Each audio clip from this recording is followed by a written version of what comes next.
নে নে, ডাক ডাক, তারপরে কি করতে হয় আমিও দেখছি। নান্টুদা, ও নান্টুদা, বলি বাইরে কি আসবা নাকি আমরা ভিতরে যাব? কি আপনারা কি চাই বাড়া? কি চাই তোর ছেলেকে একবার ডাক না, তারপর তোর ছেলেকে বলছি। কেন ফাটাকে নিয়ে কি হবে? ও বাড়িতে নেই। দেখেছো কত বড় জোচ্চোর, নিজের ছেলেকে ঘরে লুকিয়ে রেখে বলছে নেই। কি হলো? জোচ্চোর কাকে বললেন? এই কেড়ে ফুটো, কার সাথে কথা বলছিস? এই তো দেখো নান্টুদা, তোমার নাতিকে কিন্তু ভালো ভালো ঘর থেকে বের করে দাও।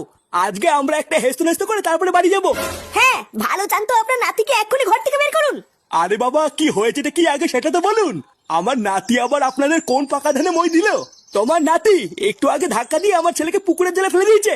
ঠিক সময় যদি হারান কাকা না দেখতো তাহলে তো এতক্ষণে আমার ছেলে ভোগে চলে যেত। সে কি, তারপর কি হলো? তোমার ছেলে আছে না গেছে? দেখেছো কি নাটক করছে, দেখেছো? আরে লেউড়া, আপনি থামুন তো। কি হয়েছে আগে সেটা শুনি। কাকা, তুমি কি দেখেছিলে একটু খুলে বলো তো। আরে আমি তো পুকুরের পাশ দিয়েই যাচ্ছিলাম, তারপরে দেখলাম।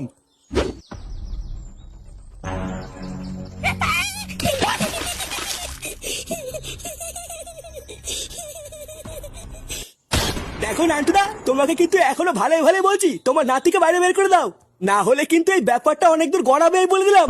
আরে বাবা, ফাটা সত্যি বাড়িতে নেই, আমি মিথ্যা বলবো কেন? ঠিক আছে, তবে হ্যাঁ, আমরা কিন্তু এটাও বলে যাচ্ছি, ফাটাকে যদি আমরা একবার হাতে নাতে ধরতে পারি, ওকে নিয়ে কিন্তু সোজা পঞ্চায়েতে তুলবে বলে দিলাম। এই চলো না সবাই, এরপর আমিও দেখছি কি করতে হয়। না, এই ছেলেটার জন্য দেখছি একটু শান্তিতে থাকার উপায় নেই। দাঁড়াও, আমি কি দেখছি ফাটা কোথায় গেল, তারপরে ছাড়ার চামড়া আমি ছাড়াচ্ছি।